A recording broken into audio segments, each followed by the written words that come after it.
अस्सलाम वालेकुम एवरीवन। आज का जो हमारा टॉपिक है उसके अंदर हमने देखना है कि हमने ऑब्जेक्ट्स को डिफाइन कैसे करना है और हमने मेंबर फंक्शंस को कॉल कैसे करना है एक C++ प्रोग्राम के अंदर। सबसे पहले तो ये जो प्रोग्राम है ये बिल्कुल सेम है जो मैंने डिफाइनिंग द क्लास के अंदर बताया था, जो कि पिछली वीडियो थी मेरी, उसमें मैंने ये प्रोग्राम की थी क्लास। ठीक है, अब मैं उसी क्लास के साथ फर्दर प्रोसीड करूँगी और आप लोगों को इस क्लास के ऑब्जेक्ट्स बना के दिखाऊँगी।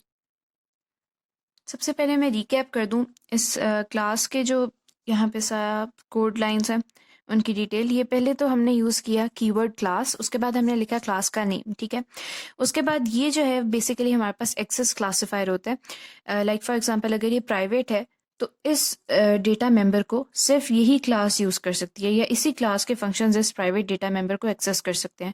बाहर से कोई क्लास दूसरी होगी तो वो इस डेटा मेंबर को एक्सेस नहीं कर सकती। उसके बाद ये पब्लिक है एक्सेस स्पेसिफायर। ठीक है, अब ये बता रहा है कि इन सारे फंक्शंस को बाहर से भी किसी और फंक्शन के थ्रू या किसी और क्लास में भी एक्सेस किया जा सकता है, किसी और फंक्शन में बेसिकली, और वो मेन होता है। मेन में हम इन फंक्शंस को एक्सेस कर सकते हैं। ओके, यानी आउटसाइड द क्लास आप पब्लिक डेटा मेंबर्स या पब्लिक फंक्शंस को एक्सेस कर सकते हैं। अब इसके अंदर हमारे पास दो फंक्शंस हैं, एक है सेट डेटा और एक है शो डेटा। अब इसमें जो है एक आर्ग्यूमेंट है हमारे पास इंट डी। ठीक है, और यहाँ पे हम सम डेटा जो हमारे पास इंट था हमारा प्राइवेट मेंबर, उसको हम असाइन करें डी की वैल्यू। ठीक है, अब यहाँ पे बेसिकली मेन में हम एक इंटीजर पास करेंगे और इस फंक्शन को कॉल करते हुए आर्ग्यूमेंट्स के अंदर एक इंटीजर पास करेंगे। लेट्स से कि अगर हमने उसमें 2 पास किया तो इस वेरिएबल सम डेटा के अंदर 2 स्टोर हो जाएगा। ठीक है, इसकी वैल्यू 2 के इक्वल हो जाएगी। और ये शो डेटा है, इसमें क्या है कि हमने सी आउट कराया the data is some data, मतलब जो आपके पास वैल्यू 2 अगर आपने आर्ग्यूमेंट्स में पास कराई मेन से तो यहाँ पे 2 डिस्प्ले हो जाएगा। अभी मैं आपको पेपर पे समझा रही हूँ, इसके बाद मैं आपको सॉफ्टवेयर में करके भी दिखाऊंगी। ये प्रोग्राम एग्जैक्ट यही मैं टाइप करूंगी सब कुछ और उसका आउटपुट भी मैं आपको शो कराऊंगी। ओके, अब आ जाते हैं यहाँ पे मेन में। अब मेन में हमने क्या किया, बेसिकली अब हम ऑब्जेक्ट्स को क्रिएट करने लगे हैं। ऑब्जेक्ट्स कैसे क्रिएट होते हैं? ऑब्जेक्ट्स जैसा कि हमने पहले पढ़ा था कि इंस्टेंसेस होती हैं टाइप क्लास की। अब ये क्लास बेसिकली स्टूडेंट क्लास है ना, एक जैसे हमने ऊपर डिफाइन किया क्लास स्टूडेंट। ठीक है, तो student is a variable of type class. ठीक है, and object is a variable of type student. ठीक है, यानी यहाँ पे S1 is variable of type student. यहाँ पे जिस तरह हम अगर स्ट्रक्ट आप लोगों ने किए होंगे तो स्ट्रक्ट में भी सेम प्रोसीजर होता है। अब यहाँ पे जब हमने किया स्टूडेंट S1 तो ये बेसिकली एक ऑब्जेक्ट है और ऑब्जेक्ट के अंदर हमें पता है कि डेटा मेंबर्स भी होते हैं और फंक्शंस भी होते हैं हमारे पास। जैसे ही हमने ऑब्जेक्ट डिक्लेयर किया लाइक स्टूडेंट S1 तो आपके पास मेमोरी ब्लॉक के अंदर एक स्पेस एलोकेट हो गई S1 के लिए, S1। ठीक है, उसमें 4 बाइट्स रिजर्व हो गए, किसके लिए? इंट सम डेटा के लिए।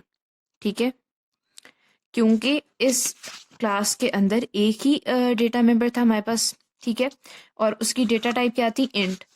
तो यहाँ पे हमारे पास 4 बाइट्स रिजर्व हो गए इस इंट सम डेटा के लिए। ठीक है, उसके बाद जब हमने स्टूडेंट S2 डिक्लेयर किया तो अगेन हमारे पास मेमोरी ब्लॉक के अंदर 4 बाइट्स जो हैं वो रिजर्व हो गए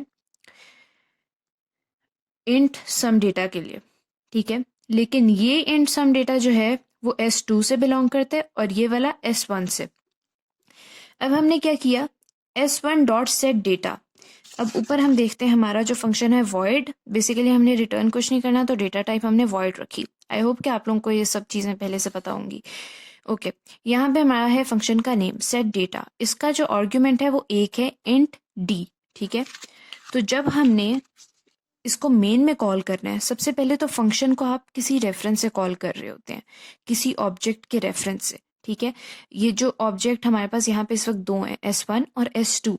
अब जो आपने फंक्शन सेट डेटा कॉल करना है वो या तो आप रेफरेंस S1 के रेफरेंस से कॉल करेंगे या तो आप S2 के रेफरेंस से कॉल करेंगे। ठीक है, पहले आपने S1 के रेफरेंस से कॉल किया, फिर आपने S2 के रेफरेंस से कॉल किया। इसका सिंटेक्स सिंपल है, ऑब्जेक्ट नेम लिखेंगे, डॉट डालेंगे, फंक्शन नेम लिखेंगे जो ऊपर क्लास में यूज हुआ।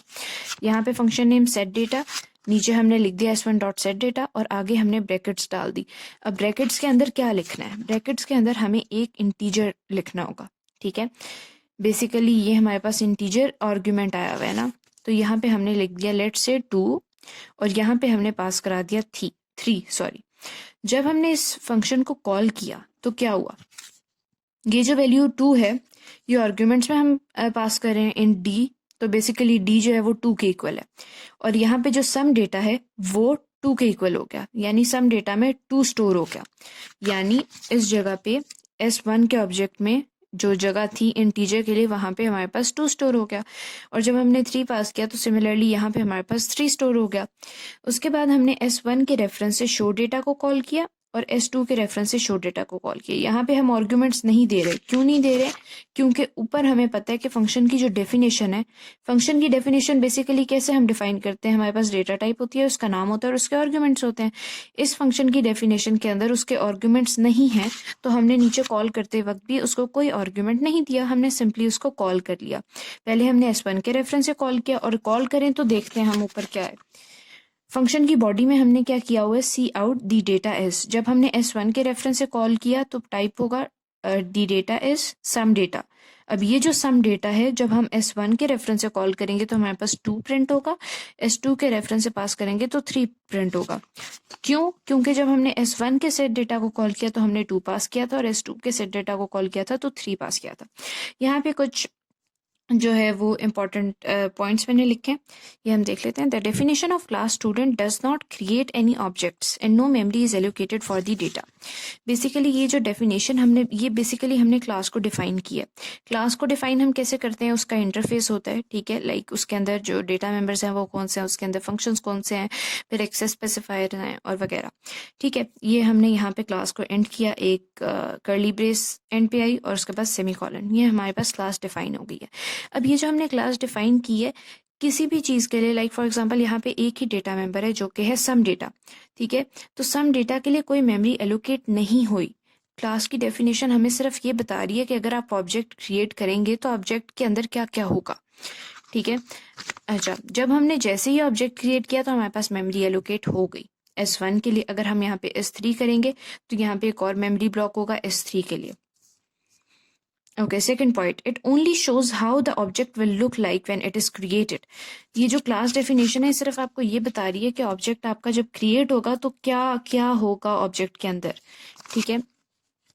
In main function when object is created memory has been set aside या memory has been allocated, like जब भी ऑब्जेक्ट क्रिएट हुआ तो उस मोमेंट पे आपके पास मेमोरी रिजर्व हो गई। लाइक फॉर एग्जांपल अगर यहाँ पे हमारे पास एक कह लें कि कैर ए होता, लाइक फॉर एग्जांपल आपने कोई कैरेक्टर भी स्टोर कराना होता तो हमारे पास तब क्या होता कि 4 बाइट्स तो इंटीजर के लिए स्टोर होती, साथ में 1 बाइट कैर ए के लिए स्टोर होती, ठीक है। ओके, तो आज का हमारा टॉपिक इतना ही था जिसमें हमने देखा कि हमने ऑब्जेक्ट्स को डिफाइन कैसे करना है और हमने मेंबर फंक्शंस को कॉल कैसे करना है। उसका सिंटेक्स हमने यहाँ पे देख लिया कि जो ऑब्जेक्ट जिस ऑब्जेक्ट के रेफरेंस से आप कॉल करना चाहते हैं वो ऑब्जेक्ट नेम लिखेंगे। इसका नाम कुछ भी हो सकता है, एस कर लें, कुछ भी नेम कर लें, ये वेरिएबल है, आप इसका कोई नेम रख सकते हैं। यहाँ पे आपका कोई नेम आ गया, डॉट फंक्शन का नाम आया और उसके आगे ब्रेसेस आ गए। अब ब्रेसेस के अंदर कितने आर्ग्यूमेंट्स आएंगे ये डिफाइन करेगा कि ऊपर फंक्शन की डेफिनेशन के अंदर कितने आर्ग्यूमेंट्स है। फॉर एग्जांपल यहाँ पे हमारे पास 2 आर्ग्यूमेंट्स भी हो सकते थे, 3 भी हो सकते थे, लेकिन वो लाइक डिपेंड करता है, हर सिचुएशन टू सिचुएशन वेरी करता है।